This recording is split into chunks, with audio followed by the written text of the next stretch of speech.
Hey friends, I'm Mel and welcome to my kitchen. Every week I like to bring you quick, easy, budget-friendly weeknight meal inspiration. If that sounds good to you, sit back, relax, grab you some sweet tea, and why don't we start with dessert?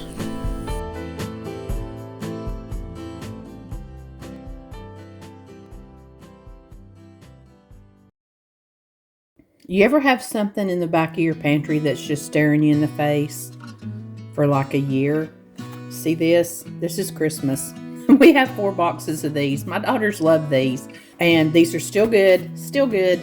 So I'm going to make some Thin Mints. Each one of these are individually wrapped. I'm going to have to unwrap 2 boxes of these. So let's get with it. This is moving much quicker than unwrapping caramels or something sticky like that. But I did want to go ahead and give you a little bit more information because once I get this melted, I'm going to be working kind of quick. But what I'm going to do is melt these in the microwave.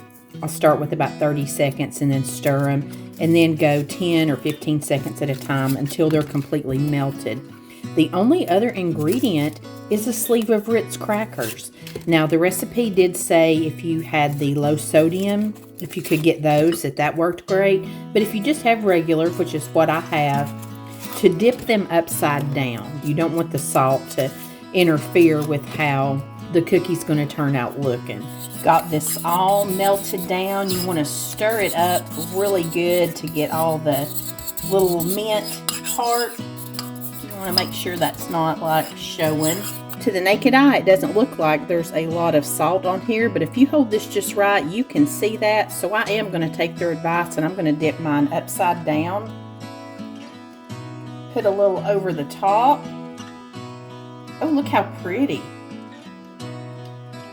And I'm not finesse, you guys know this, but I'm going to transfer this to my wax paper over here. Shake off any excess. It does say you can drag it along the side of your bowl to get off any extra, but maybe we'll try that. Then I'm going to put it right over here on some wax paper. Yeah, a lot comes off the bottom. I'll put you over here so maybe you can see this a little bit better. I'm just going to take a toothpick right in between the teeth of my fork and slide it off. These Andes mints melted beautifully. And you know, I'm going to do something here. These would be beautiful to make at Christmas time. Look how pretty. These little packages, they may have them all the time at the Dollar Tree. I'm not sure, but at Christmas time, I know they have them in the stocking stuffer section. That's where those came from, and everybody gets those for my girls because they love them so much. My girls may be young adults now, but you know, grandparents and parents, we still like to get them what they like. But these would be perfect if your kids like Thin Mints, or if you like Thin Mints, treat yourself. This is much cheaper than the Girl Scout cookies. Sorry, Girl Scouts, I was one. One of my daughters was a Girl Scout, but your cookies are getting pretty expensive. So if you like them, here's you a good way to do it. These are also just perfect for kids to help you with because there's absolutely no stovetop or even oven cooking at all. All you do is microwave these mints, and I will have to say, these little Andes mints, these little dudes, they have melted better than anything I have ever worked with. Wouldn't these be pretty if you had some little peppermints to crush up and put on top? That would be so festive. So here I stand all by myself on a September day making Christmas Thin Mints, longing for the days of old when my kids were little and would be home helping me with this.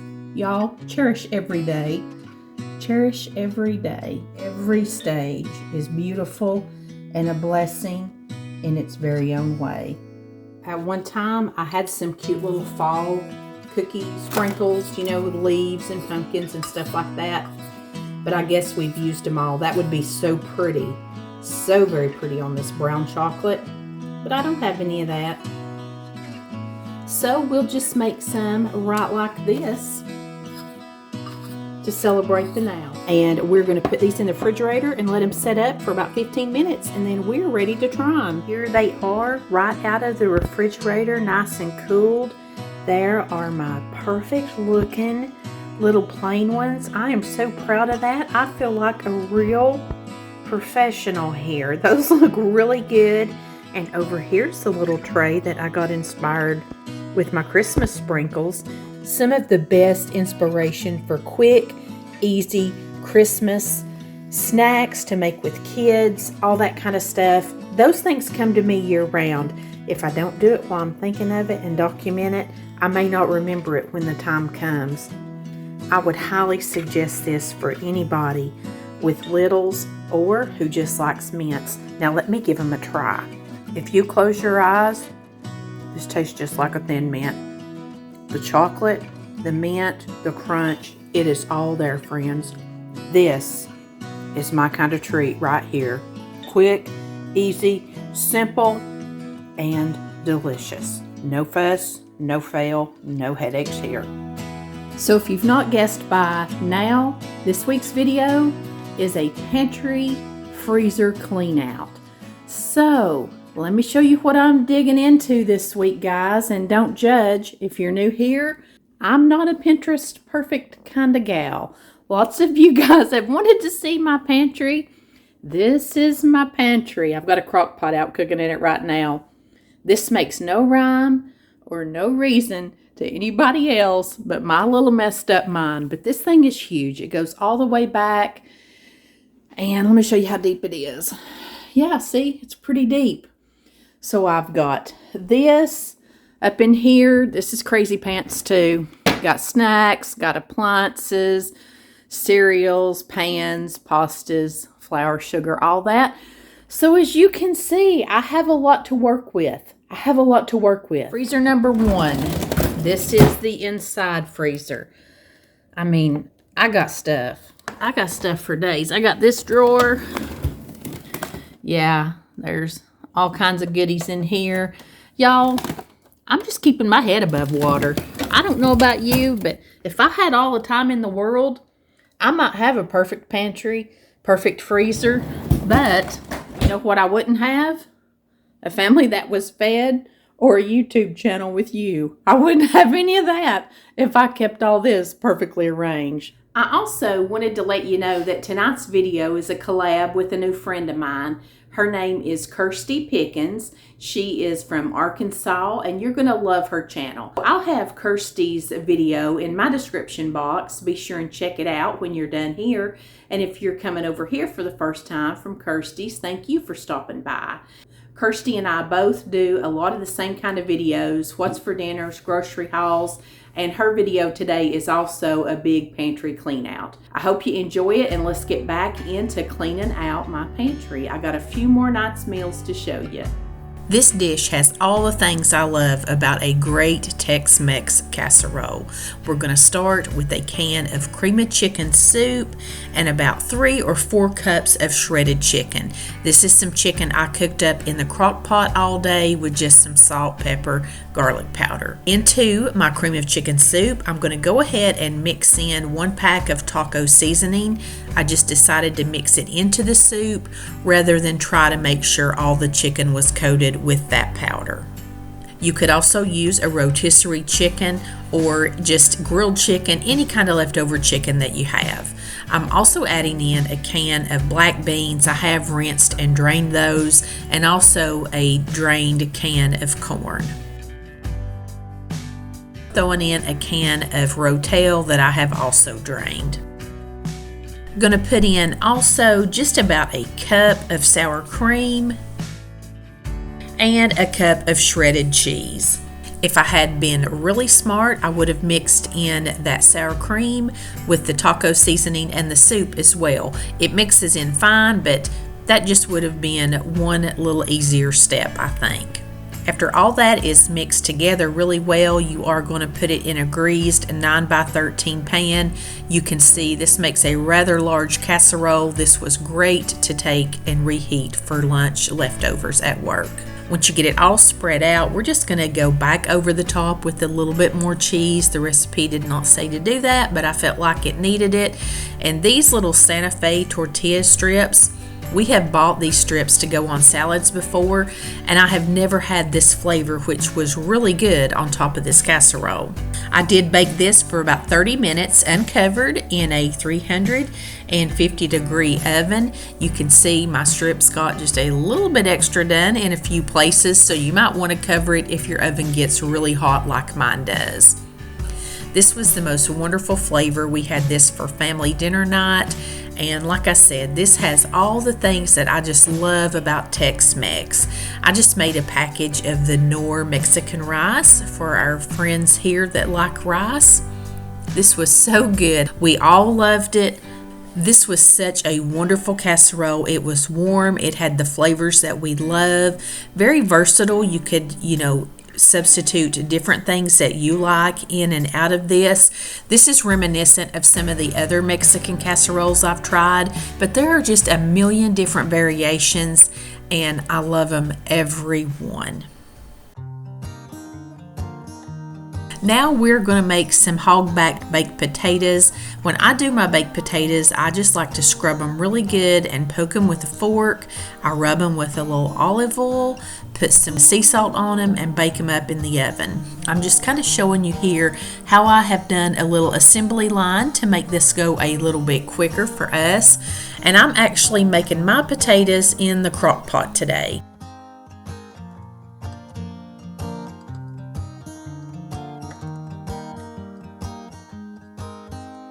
I just wrapped them all up, put them in the pot, turned them on high, and let them set all day, and they turned out perfectly.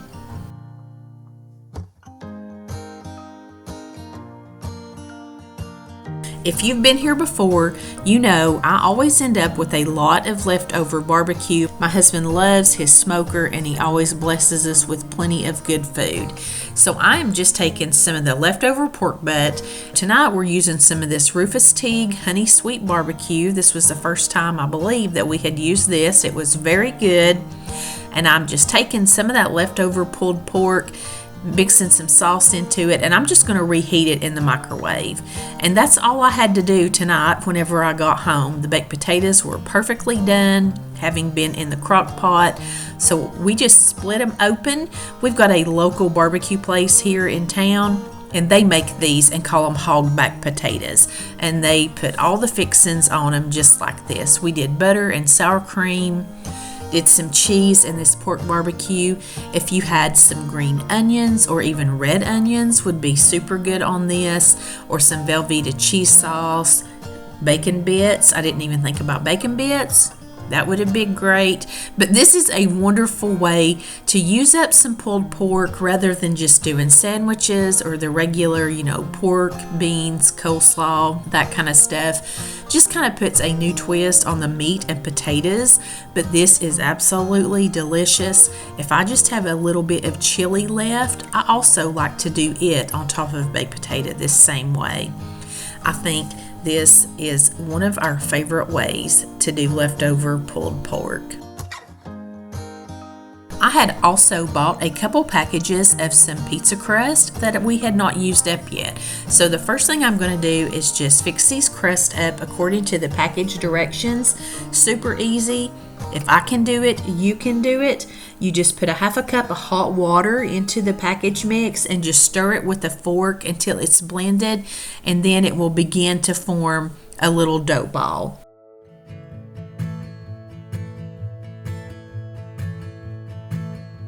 Once you get the little dough ball formed, you are just going to put about a teaspoonful of oil on it and set it in just a warm place. I just left mine on top of the oven there for about 5 minutes. Once your dough has set just a little bit, you're going to turn it out onto your pan. I did one a rectangle and one on a circle pizza pan. I just worked my dough just a little bit there, and then grease your hands and you're just going to press it out into the shape of your pizza pan there. And the longer you let your dough set, 5 minutes is not like a magic number. I think it just gets a little lighter the longer it sets there. It's not got to rise or anything like that. But like I said, I'm not really good with doughs, and if I can do these little packaged doughs, you can definitely do them too. Now, I did have my oven preheated to 475, and I like to poke little holes in these and just bake them kind of on that bottom rack for just 4 or 5 minutes, just to give them a little bit of a pre-bake. Not trying to get them all the way done. Once you have pre-baked them just a little bit there, I'm just using some of this Chef Boyardee pizza sauce. Put as much or as little as you like and start adding all of the goodness. Of course, we like to start with a layer of cheese, mozzarella, Italian blend, whatever you like.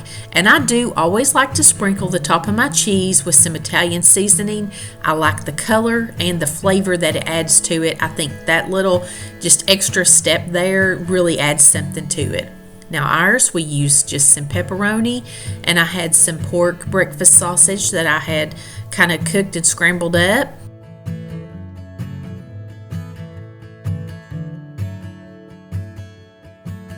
Part of us like some red onions, so I put some of that on some of the pizzas. Then I just always like to secure everything on the top of my pizzas with just a nice little small layer of cheese again, and another little sprinkle of Italian seasoning. I'm going to put these back in the oven at 475. Put them on about the middle rack now. You don't want to put them on the lowest rack to cook. I start checking them about 9 minutes in, 10 minutes in. They don't take long at all. And I just want you to look. This is so much better than takeout. You can customize these to whatever you want. Homemade pizzas are a great way to use up anything that you have left over in the pantry or the fridge. Definitely you can do them with Alfredo sauce and leftover chicken, grilled, shredded, whatever you've got. I have done many a barbecue sauce base with leftover pulled pork. You've seen me do that a bunch of times here before. This hit the spot with a salad. This was wonderful, and I thoroughly enjoyed these little pizzas. And I never fail to have lots of wonderful Tex-Mex dishes when I am cleaning out my pantry. I am getting my crock pot going here this morning. I'm going to be here today, so I'm going to cook me some chicken breast. I'm going to do 3 of them. These just look like medium-sized breasts. They're still frozen. I'm going to put them in here on high, and I'm going to let them cook all day. They'll probably be done in about 4 hours. Okay, my chicken is done, and I've had my crock pot cut off for a little while, but I'm just going to take my little meat masher and come in here and kind of shred it up a little bit.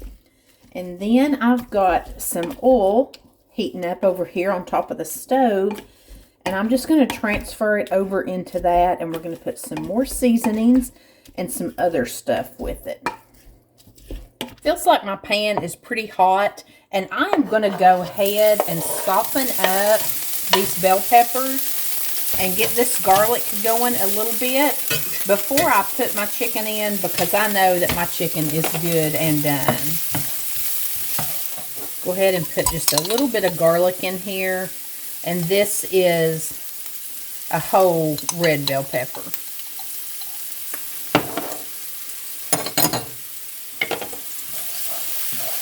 That is smelling good. Now let's add some chicken. So now let's southwestern this up. We're going to put in a teaspoon of onion powder,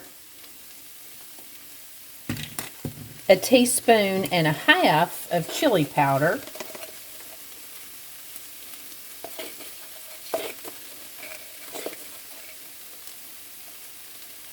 and then a half a teaspoon of cumin.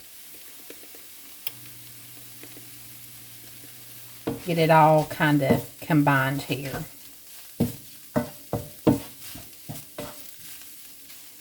Get it all spread over it and mixed in. Now that we feel like we got that pretty well incorporated, I'm going to take some corn. It says about a cup. We're just going to go with that whole can. And I did drain that. I'm also bringing in a can of black beans. It's been rinsed and drained. I thought I had a little bit of lime juice. I do not. But I'm just going to squirt in a little bit of lemon juice. We're going to add in a cup of sour cream.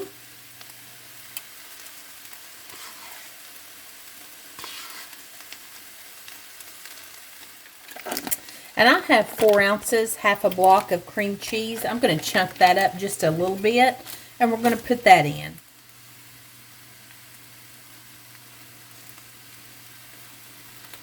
Now we're going to mix all this together, and we're going to try to get all of our cream cheese melted down in here. If you had frozen corn, that would work just fine. You can put it in right from frozen. It'll all thaw out in here. Probably could just put all this in the crock pot together. That probably wouldn't hurt a thing. This is a lot like a fiesta chicken that I do make in the crock pot. Also, if you had some of that fiesta corn that has the little peppers and all the little seasonings in it, that would just be another little additional layer of flavor. I'm going to go ahead and put this all the way down on low.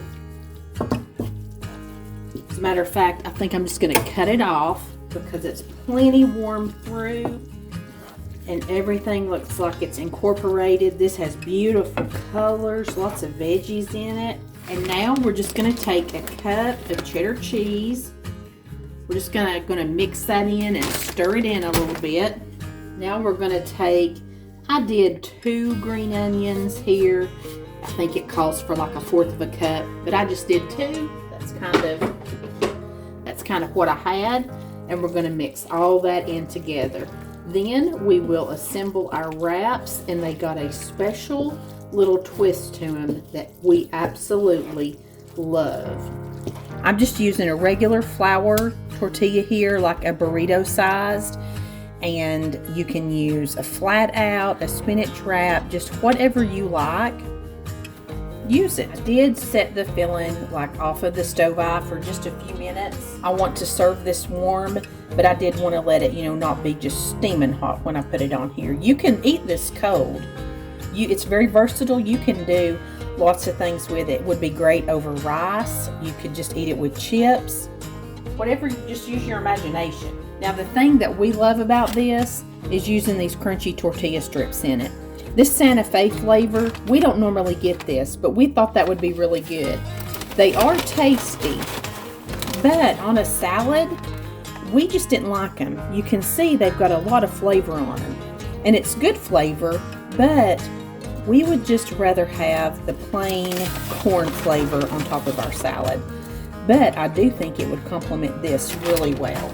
I think I'm just going to put a little bit on top, maybe to help those stick and not poke through my tortilla.